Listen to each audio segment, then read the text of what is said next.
How do y'all like the term microwave therapist? So I have daughters and I love them so much. They're teenagers now going into adulthood. And we got each other's back. And sometimes we do microwave therapy with each other. We just let some things out and we validate each other, and then the day goes on. We don't dwell on stuff, but we need to be heard. We need to be seen. And when you're a parent and you get to have older kids, that's amazing. Maintain your relationships, build relationships with your kids. That's not what I wanted to talk about today. I wanted to talk about what makes a woman attractive and what makes her into a chihuahua. Okay, hear me out, ladies. And if you're a man and you're watching this, I want to know what you think. If I'm hitting the nail on the head, or if I'm off. Okay, so there are two type of women that have learned to be kind, gentle, and have self-control. That is an amazing quality to have, and I see this out in the world. And what I'm about to say, I see it out in the world, and I'm like, I don't care how beautiful you are. You could be a 10, but if you have a nasty attitude, if you complain and you are rude to anyone, not just the waiters, anyone, if you're ugly and mean, you don't have that mystery, wonderful black cat energy, as I've heard out there, where you're just in your energy and yourself, and you're to yourself, you're gentle. I don't know if black cat energy is the right word to say, but a virtuous woman, how about that? You are not a virtuous woman if you are ugly with your voice, where you're like nagging at strangers, at businesses. You turn into a chihuahua. Think about people. People either love chihuahuas or they hate chihuahuas. Because often chihuahuas are the ones that will bite you out of nowhere. Okay, I'm Mexican. I've been around plenty of chihuahuas. We have had plenty of chihuahuas. Some of them are kind and sweet and beautiful and all the feels. And then there's some ones you got to watch out for. He'll turn like we had a little chihuahua once, and his name was Angel. Of all names, and he was not an angel. He was, I don't know what was wrong with him, but he would bite ankles, and that's how some women act. And women, if you're wanting to be this magnetic, alluring woman, watch your mouth, watch how you treat other people, because you could be like, oh, well, I'm only like this around my girlfriends. I'm only like this, when I'm alone. Well, let me tell you something. It's going to come out when you're on a date. I promise you. Or when you're in a relationship, that quality, if that's part of your characteristics, I highly recommend that you take a good look at that and really question yourself. Would you want someone to speak to you in the way that you speak to people? Because people don't remember what you say. They remember how you make them feel. It's a very popular quote by Maya Angelou, and it is so true. If you want to be a beautiful woman, I don't care how beautiful you are on the outside, whatever comes out of your mouth will reveal the level of your attractiveness. That's just the way that it is. Men, I want to know what you think about this. Have you been around a very beautiful woman? Oh, okay. Here's the thing too. I got to say this, okay? I coach men as well, and they tell me, I dated the most perfect woman. I said, okay, well, what happened? And then they tell me what happened. And this is so common. And I grew up with brothers, and I've heard it all. And I just, what happens is that there are blinders and we have deaf ears. The love goggles are on, or the trauma goggles are on. So, and okay, what I'm about to explain, I also hear it from women. Oh, I met the perfect guy. He was the perfect guy. And then I ask, okay, well, what made him perfect? But today I'm going to give the example of for men, okay? So I asked, what made her perfect? She was gorgeous. I'm like, okay, and she went along with what I wanted. Okay, what else? These are not characteristics. I was waiting to hear fruits of the Spirit. There was probably one fruit that was named. She was, what was it? She was loving. She was loving. That was the one fruit that I heard be described. And all of the other characteristics that was described about this woman was rotten fruit. She was manipulative. She was a liar. She was vindictive. She was controlling. And I'm like, are you hearing yourself? And I just sit and listen, and I never want to tell people, it doesn't really sound like that was the perfect woman. So what's inside of you that is attracted to that? Why is your self-esteem so low that you think that's as good as it gets? Absolutely not. Especially if you are a woman of God. If you're a man of God, you ought to know that you are his royal priesthood. We're royalty.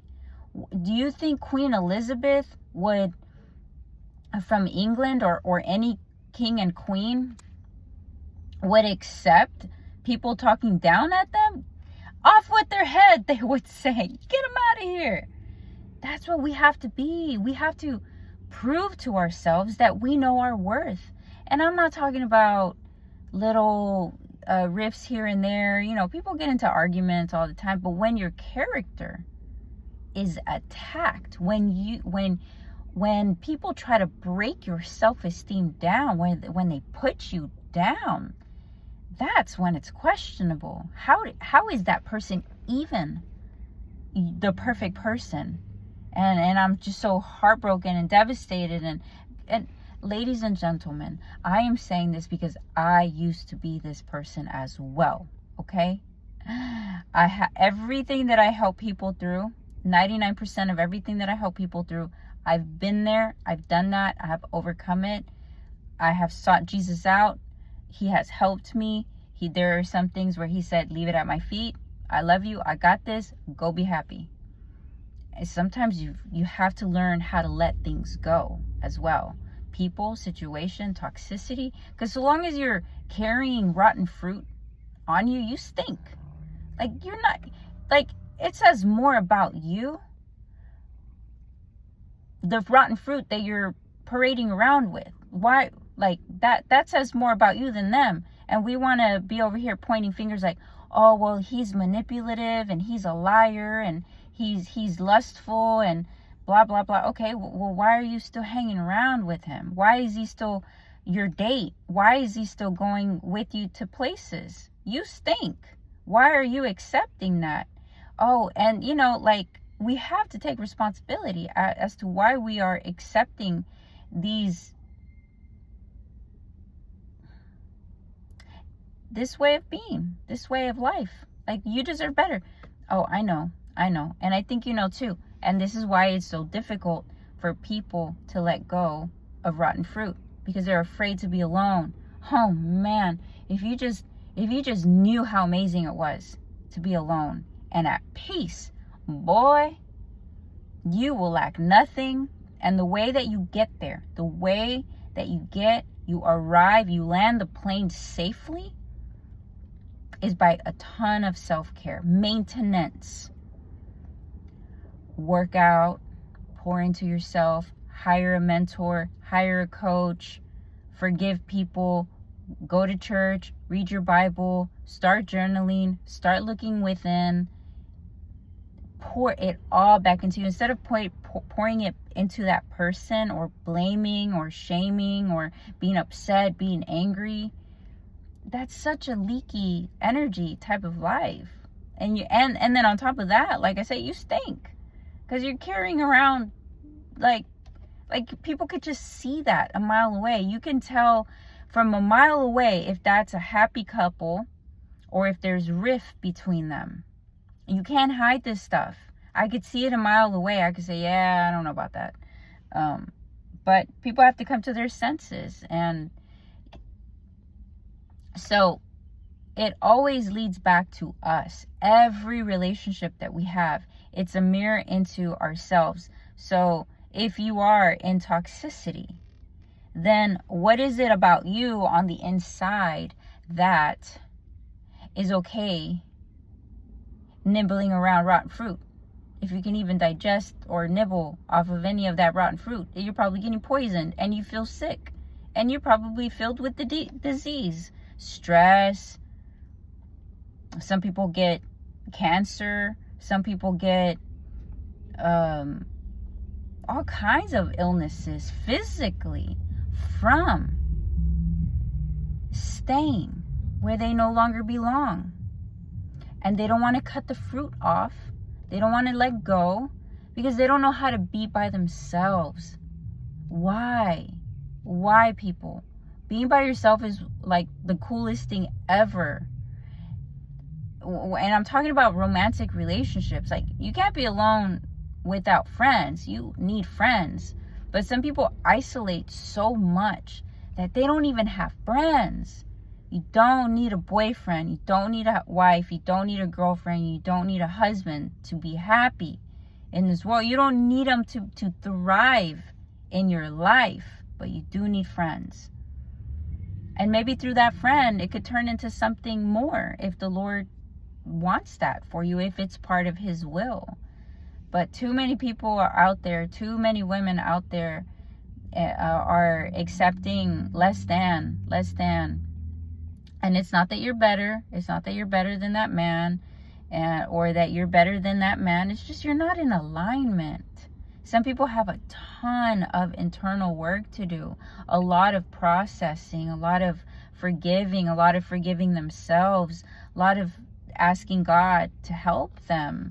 And so long as you stick around, have you noticed that the longer you stick around, that person stays stuck? Sometimes you got to cut it off and leave them to God and say, God, I tried helping this person.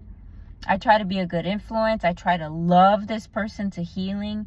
I thought my love would be enough, my sacrifice. And no.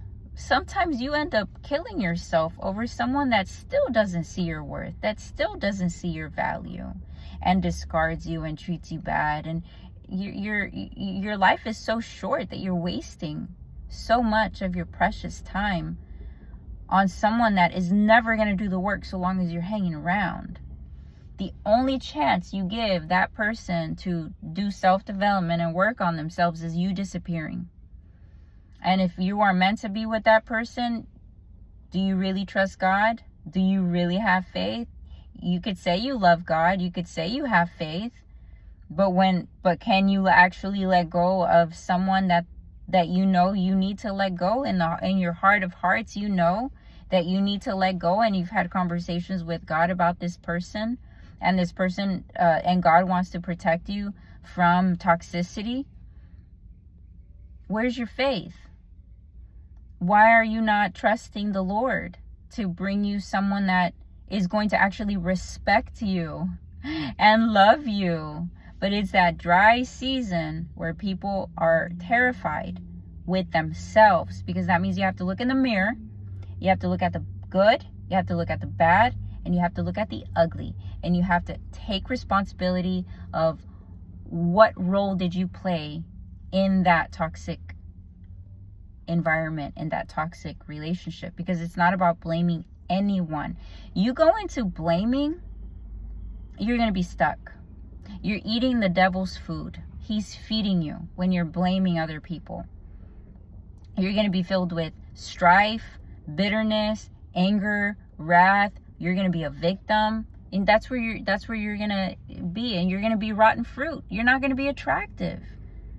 So this whole video started because I was saying that women, you need to be a virtuous woman and not a chihuahua. Chihuahuas are cute. Y'all understand my analogy. I know you do. So I could see it. It's like the wildest thing for me that I see so much of what people actually need to clear out of their life, and they don't see it. They don't see their blocks. They don't see their limiting beliefs. They're not listening to what they're saying. So as a personal development coach, my job is to be your mirror. You already have the answers. You're just in denial. You're just shoving it under the rug, or you're getting mad at God, or you're getting mad at this person. But once you can be militant about your growth, about yourself, everything changes. But don't jump from relationship to relationship. That's the worst thing you can do. Don't be the Samaritan woman or man. No, not the Samaritan. That's a good one. The woman at the well. There's men there's men at the well too that jump from woman to woman looking for their validation. You know, the Bible has it as the woman at the well, but gender here, it's not even about gender. Like, this is just humanity. I hope that this video served you. And ladies, you got to check your character. Don't be gossiping. That's a nasty quality. That's a rotten fruit. Don't be ugly to people in wait staff or business or anything. That makes you an ugly woman. Don't be a chihuahua. Come on, I have to use a little humor. I love you guys, and be well and be on your best behavior. I'm messing with you. Bye. God bless you.